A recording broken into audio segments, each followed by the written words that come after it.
सच्चिदानंद रूपाय विश्वोत्पत्त्यादि Hathaway तापत्रय विनाशाय श्री कृष्णाय वयं नमः। नमो नमः सर्वेभ्यः।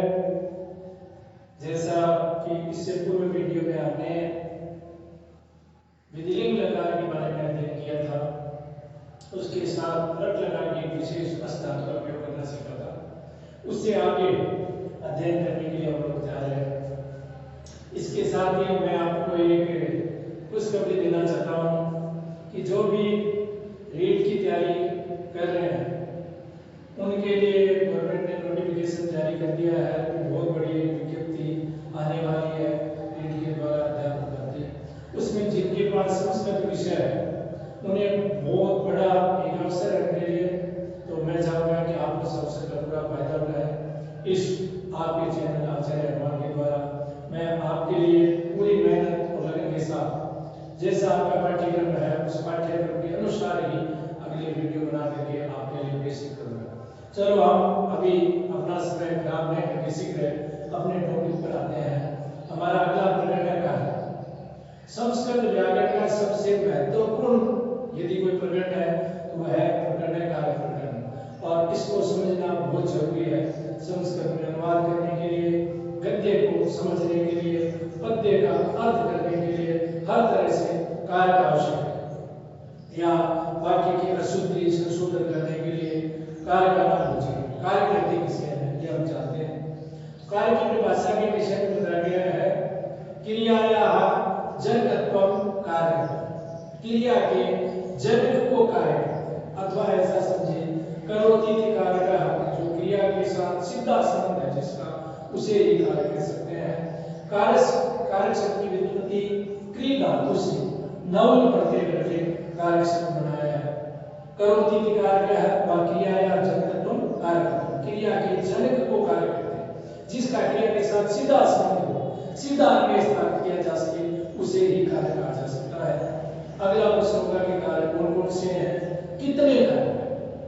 तो ये एक श्लोक के माध्यम से बताया गया है कर्ता कर्म च करणं च संपरदानं तथैव च अपादानं अधिकरणं इत्याहु कारकाणि षट्, इत्याहु कारकाणि षट्। अर्थात ये छह कार्य। एक बार इस श्लोक को पुनः पढ़ते हैं।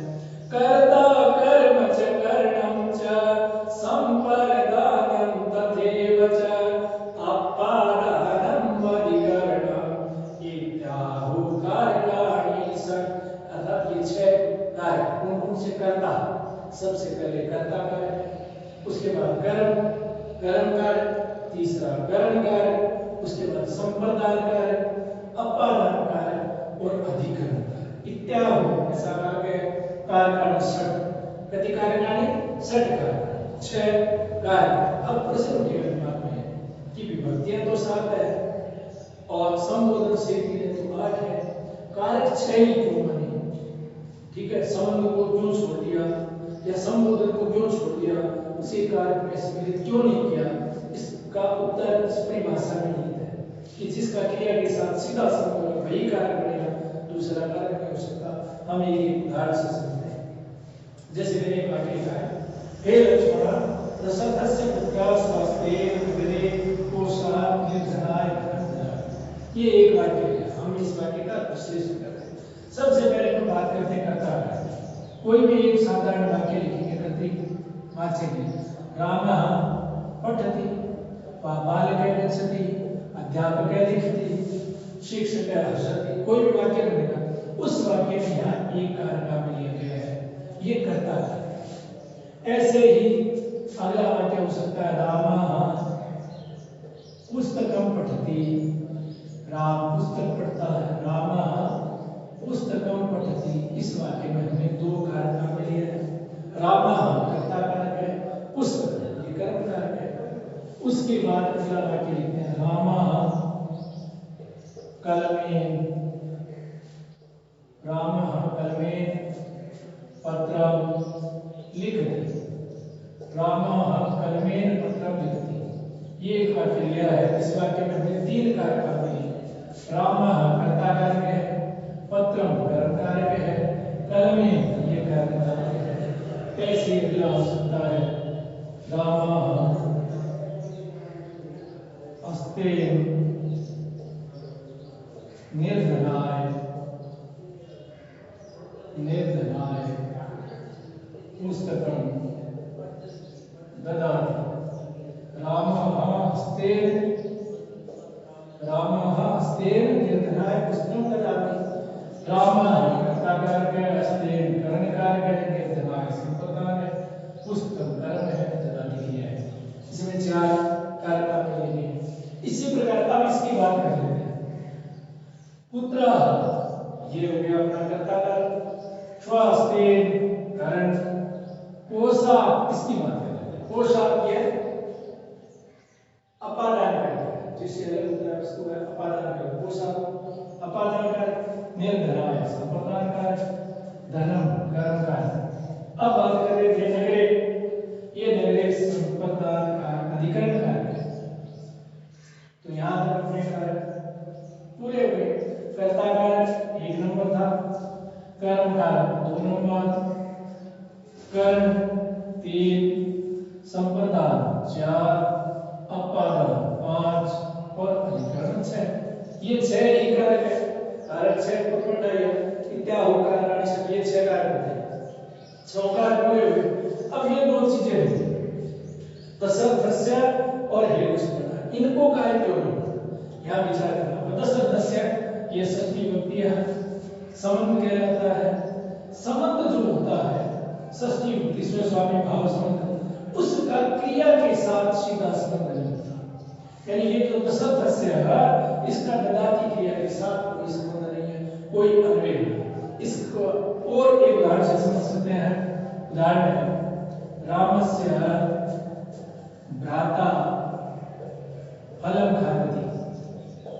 रामस्य भ्राता फलम खादति, राम का भाई फल खाता है। एक वाक्य। अब हमें ध्यान से देखना होगा, खादति ये जो क्रिया है इस क्रिया का भ्राता के साथ तो संबंध है, भाई फल खाता है। रामस्य भ्राता इसका इसके साथ संबंध है, लेकिन क्रिया का के साथ इसका कोई लेना नहीं है। खादति ये जो क्रिया है इसका फल व्यापार जो है वो भ्राता तक ही सीमित है, रामस्य यानी राम के पेट में फल नहीं जा रहा, भाई के पेट में जा रहा है। इसलिए खादति क्रिया का राम के साथ कोई संबंध नहीं है, और जिसका क्रिया के साथ सीधा संबंध नहीं होता वह कारक नहीं बनता। इसलिए रामस्य को या षष्ठी विभक्ति संबंध को कारक नहीं माना। ऐसे हे लक्ष्मण ये जो है ये संबोधन है, ये प्रथमा में भेद है। प्रथमा कर्ता कारक है, उसी में प्रथमा विभक्ति होती है। यहाँ भी ये प्रथमा का ही भेद है, संबोधन प्रथमा ही होती है संबोधन में, इसलिए इसे अलग से कारक नहीं है। कारक की संख्या 6 है। आगे प्रश्न होगा प्रति कारकाणी शक्ति, उत्तर आएगा षट कारकाणी शक्ति। ये 6 वे कौन कौन से हैं तो इनके नाम हम अच्छे से याद कर लें। एक बार पुनः कर्ता कारक, कर्म कारक, करण कारक, संप्रदान कारक, अपादान कारक और अधिकरण कारक, इनकी विस्तृत चर्चा हम आगे आने वाले वीडियो में करेंगे। प्रत्येक के साथ यानी प्रथमा विभक्ति का प्रयोग और किस किस के साथ हो सकता है, कर्ता कारक के साथ। ऐसी द्वितीय विभक्ति कर्म जो है वो कर्म में तो होगी, उसके अलावा और कहाँ हो सकती है। कर्ण किसकी कर्ण संज्ञा होती है, कर्ण में तृतीय विभक्ति होगी, उसके अलावा तृतीय और कहाँ प्रयोग की जाती है। ऐसे संप्रदान कारक क्या है, संप्रदान में विभक्ति चतुर्थी होगी और उसके अलावा चतुर्थी का और कहाँ नवय आदि के साथ प्रयोग होता है, उसकी विस्तृत चर्चा हम अगले वीडियो में करेंगे। ऐसे अपादान कारक और अधिकरण कारक इनकी क्या परिभाषा है। अपादान में पंचमी होती है, उसके अलावा पंचमी कहाँ होगी, इसका हम विस्तृत अध्ययन करेंगे। क्योंकि प्रश्न जो रीट में या 10वीं में पूछे जाते हैं, विशेष रूप से कारक में जो प्रश्न पूछे जाएंगे वो बड़ी गहनता से प्रश्न पूछे जाएंगे, इसलिए इसका विस्तृत अध्ययन करना आवश्यक है, विस्तृत अध्ययन करना जरूरी है। अब ऐसे ही एक छोटा सा प्रकरण हम और इसके साथ शुरू करना चाहेंगे कि कारक तो हम पढ़ ही रहे हैं, कारक के साथ ही साथ हमें थोड़ा सा और जानना है।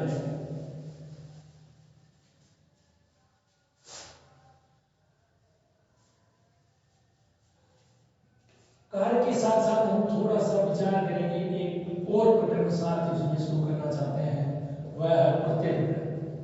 प्रत्यय से कहते हैं सीधा सा अर्थ है कि वे शब्द जो किसी धातु या प्रातिपदिक के बाद में जुड़ते हैं, बाद में जुड़ करके उसका अर्थ निश्चित करते हैं, वे शब्दांश प्रत्यय कहलाते हैं। प्रत्यय वे शब्दांश है जो किसी शब्द या धातु के पीछे जुड़ करके, बाद में जुड़ करके उसका अर्थ निश्चित करते हैं, वे प्रत्यय कहलाते हैं। प्रत्यय मुख्य रूप से 5 प्रकार के होते हैं। सबसे पहले बात करेंगे विभक्ति प्रत्यय। विभक्ति प्रत्यय संस्कृत में प्रत्यय से रहित जो शब्दांश होता है उसको प्रकृति कहते हैं। उसको प्रकृति के नाम से जाना जाता है। जब तक प्रत्यय नहीं जुड़ा, प्रत्यय जुड़ने से पहले जो शब्दांश है वह प्रकृति कहलाती है। प्रकृति 2 तरह की होती है। एक तो होती है धातु रूप में, जिससे किसी काम का करना होना पाया जाता है, क्रिया है, क्रिया का मूल रूप धातु का होता है। धातु का जो मूल रूप है वह प्रकृति कहलाती है। जैसे पट है, पट एक धातु की प्रकृति है, ठीक है। ऐसी दूसरी प्रकृति होती है प्रातिपदिक। प्रातिपदिक अर्थवत जो अर्थ स्वरूप हो, धातु से भिन्न हो, प्रत्यय से भिन्न हो, वे प्रातिपदिक कहलाते हैं। प्रातिपदिक और धातु ये 2 प्रकृति है। इन दोनों प्रकृति के साथ जो प्रत्यय जुड़े जाएंगे उनमें सबसे पहले बात करें विभक्ति प्रत्यय। विभक्ति प्रत्यय भी 2 प्रकार के हैं, एक सुप, एक तिंग। इन दोनों की विभक्ति से क्या होती है? सुप वे प्रत्यय है कि जो प्रातिपदिक में जुड़े जाएंगे, जिनको शब्दों में जुड़े जाएंगे, शब्द रूप चलाने के लिए सुप प्रत्यय जुड़े जाएंगे। ये 21 है, प्रथमा से लेकर के 7वीं विभक्ति तक के अंतर्गत जो अपन बात करेंगे वो सुप प्रत्यय में विशेष रूप से बात की जाएगी। तिंग ये 18 प्रत्यय है। तिंग के अंतर्गत 18 है, सुप के अंतर्गत 21 प्रत्यय है। ये कौन से आगे इस तरह की चर्चा करेंगे। सुप के अंतर्गत 21 प्रत्यय है, ये प्रातिपदिक से जुड़े जाएंगे। तिंग के अंतर्गत 18 प्रत्यय है, ये धातु से जोड़े जाएंगे। अब तिंग प्रत्यय के अंतर्गत भी विभाजन है। 9 प्रत्यय तो ऐसे हैं जो परस्मैपदी धातु में जुड़ेंगे, 9 प्रत्यय ऐसे हैं जो आत्मनेपदी धातु में जुड़ेंगे। आत्मनेपदी धातु में 9 प्रत्यय और परस्मैपदी धातु में भी 9 प्रत्यय जोड़े जाएंगे, जोड़ करके ये रूप बनाए जाते हैं। तो ये अपने प्रत्यय से संबंधित एक छोटी सी बात थी। इसके अलावा प्रत्यय प्रकरण के अंतर्गत ही तद्धित प्रत्यय होते हैं जो संज्ञा से जुड़े जाते हैं, कृत प्रत्यय है जो धातुओं से जुड़े जाते हैं, स्त्री प्रत्यय है जो पुल्लिंग शब्द को स्त्रीलिंग बनाने के लिए जिन प्रत्यय का प्रयोग किया जाता है वे स्त्री प्रत्यय कहलाते हैं। उसके अलावा धातु अवयव, धातुओं के बीच में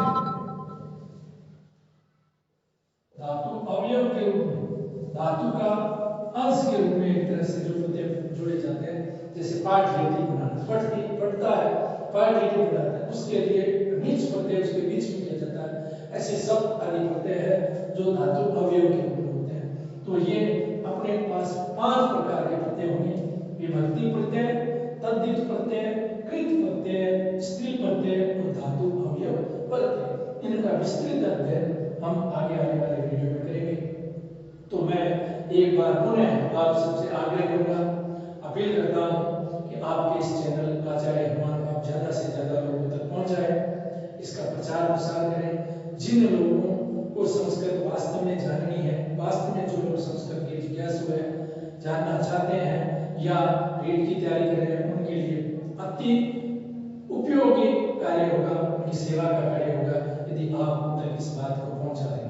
और मैं एक बार पुनः आपसे वचन देता हूं कि मैं जिस लगन, निष्ठा, मेहनत और परिश्रम के साथ जैसे ये कार्य कर रहा हूं उससे ज्यादा बेहतरीन कार्य उन भाइयों के लिए करूंगा जो उन बहनों के लिए करूंगा जो रीट की तैयारी कर रहे हैं या रीट का सपना है, अध्यापक को बनना है, एसटीसी ग्रेड उन्होंने कर रखा है, उनके लिए बड़ी मेहनत और निष्ठा के साथ मैं ये कार्य करूंगा। जयतु भारतम, जयतु संस्कृतम, जयतु भारती, जयतु संस्कृत।